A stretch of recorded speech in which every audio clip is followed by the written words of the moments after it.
Well, here we are with another installment of the P-47 project.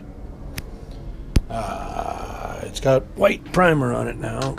Started with the gray. The gray shows us where there might be some things that need little work. We used some spackle on those little things that needed work, and then sanded that real smooth. And then on with the white primer. Now, there's still probably one or two little, I don't know, but nothing's perfect. I've dressed up the tail just a bit. Just a couple little detail parts on the tail. No big deal. Nothing seriously, major. And then you gotta get a sense of how the airplane looks. The canopy's been painted. So the first color to go on is the interior green, and then the outer color goes over that. That's so that the interior green will show through the clear plastic. That's a trick that the fellers use to get the interior green on one side and the exterior silver on the other, all by spraying the same side of the canopy. You don't want to, in other words, I'm not going to mask to spray paint the interior green and then mask the outside to paint the exterior silver. Anybody's been there on the block already knows that, but if you're new, that's what you do. You just mask it once on the outside. Clear parts, whatever color you want to show on the inside of a clear part, that's the first color you spray. And then your final top coat is your exterior color. So for all you new guys, that's how you do the canopies. I don't know who's that new, but that's so I've dressed up the bombs a little bit now. The next thing we'll do with these is we'll paint some of the trim tape here silver. I've got a skinnier roll of this. Either that or I'll just cut skinny strips off of the painter's tape, and then we'll spray those silver aluminum, and those will be the straps.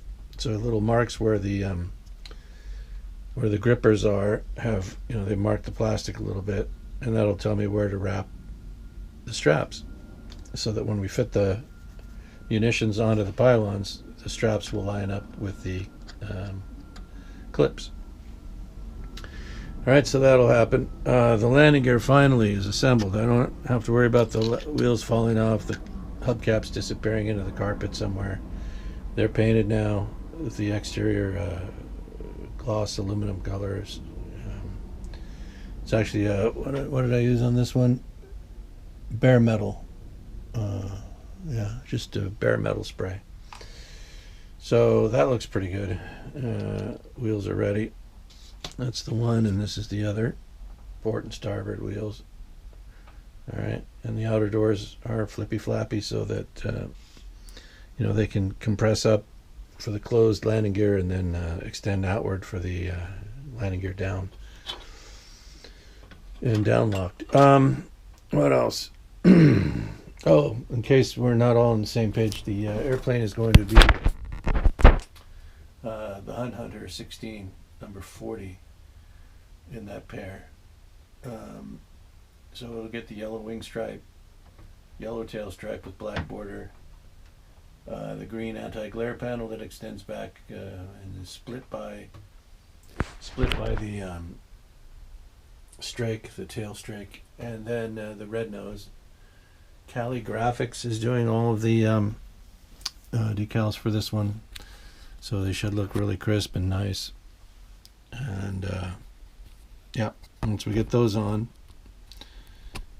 they'll go on after the paint is done. I'll get all the painting done while I'm waiting for those decals to come. I just ordered them, so they're probably going to be about 7 or 8 days out.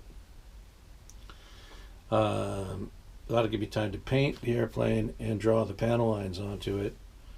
So when the decals get here, I can just set them on, and any panel lines that are covered by the decals, I'll just draw them onto the decals after those are dry. And once those are all done and dry, the whole aircraft get a nice final top coat or two of a clear overcoat, and that'll settle the decals and kind of give them, the appearance of being less of a decal and more like part of the paint. When you lay the clear on over those, it helps to lay them into the model a little bit. What else? A little more work yet to be done on the canopy rail, the center line rail. Got to put the little bracing on that, on either side of it. We got to get it painted in the interior green. Just the rail will be painted, nothing else. Now for inside of the canopy, when the canopy is laid on, what I'll do is we'll pop this on here. I wasn't holding the camera, so I apologize. We'll pop this on, and then once it's in place, I guess first I'll lay a strip of about 1.5 inch wide tape across here. Put the canopy on so that it's covering the tape, the windscreen. Then trace the windscreen pattern onto the tape. We pull the tape off. We cut it just outside of that line. The whole tape will be painted black, a matte black, or probably like a NATO black, which is my preferred, like a faded black.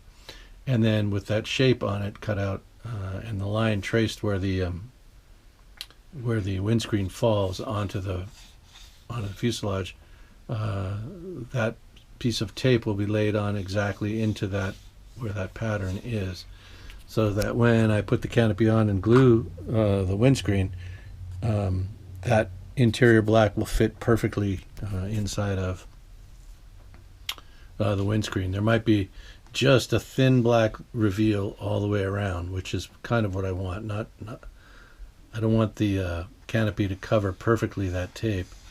I want to have that little black line of weather strip looking reveal. And then what I'll be doing too is I'll be using tape painted black and running a line of it around the traveling portion of the bubble top portion to make that weather strip appearance. Right, so then that tape will be painted black, adhered to the canopy with white glue, quick bonding white glue.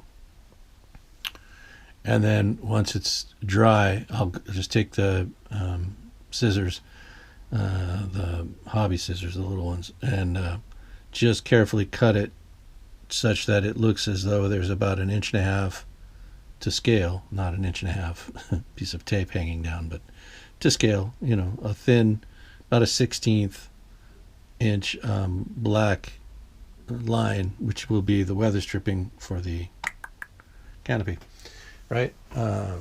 So there's all of that news. I still have the gun sight that'll go in as soon as everything's done and ready for the canopy to go on.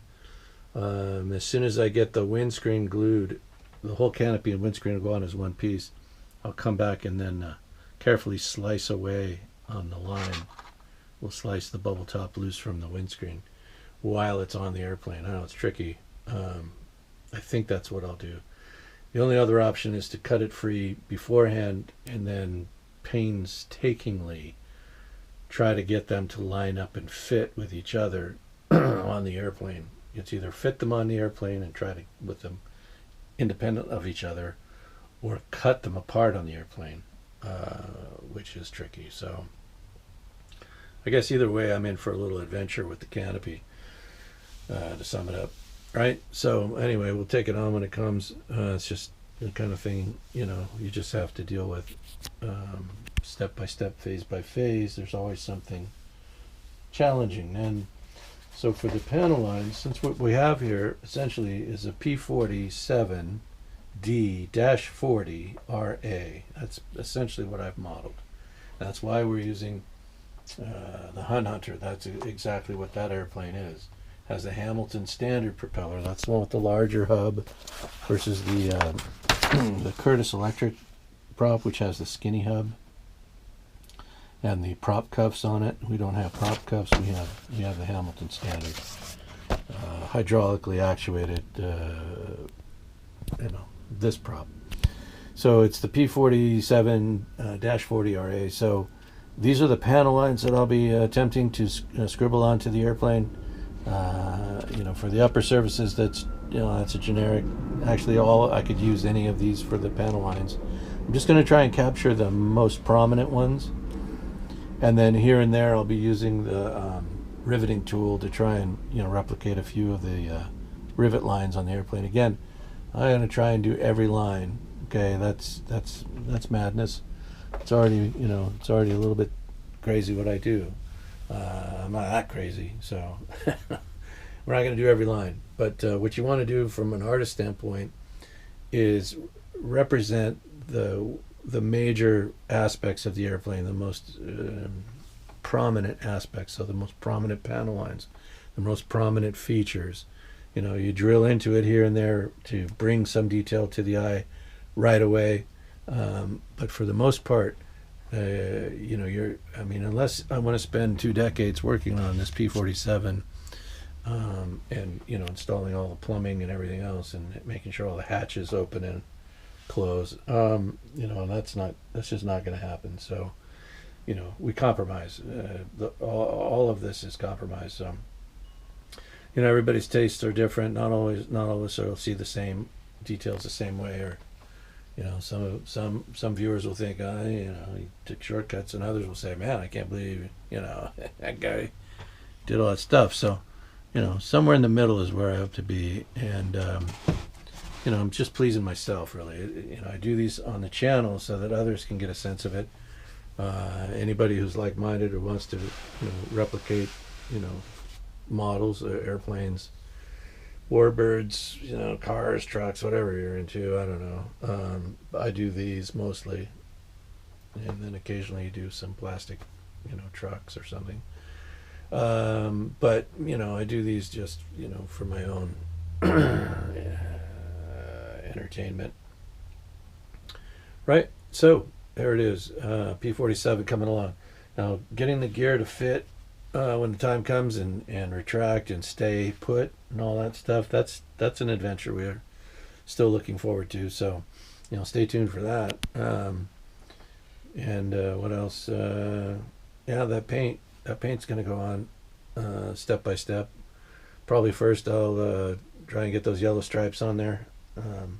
The decal set includes them, but it's not going to look right trying to wrap around the wing with the top and bottom stripe, and plus the way they have to go around either side of the pylon, a bit tricky whether I'm painting or trying to use decals. So I'm thinking I might as well just paint, since everything else is going to be paint. The anti-glare panel, the nose, might as well the stripes be paint too. It's not that much when it comes to a paint scheme.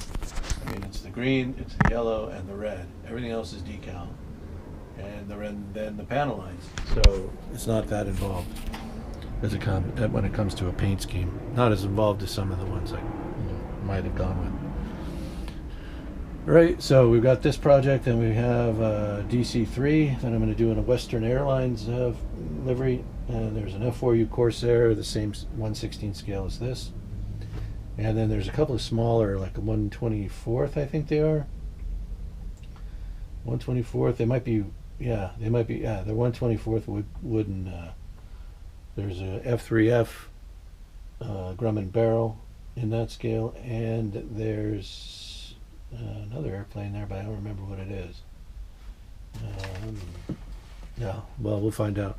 All right, thanks for watching. Have a great day.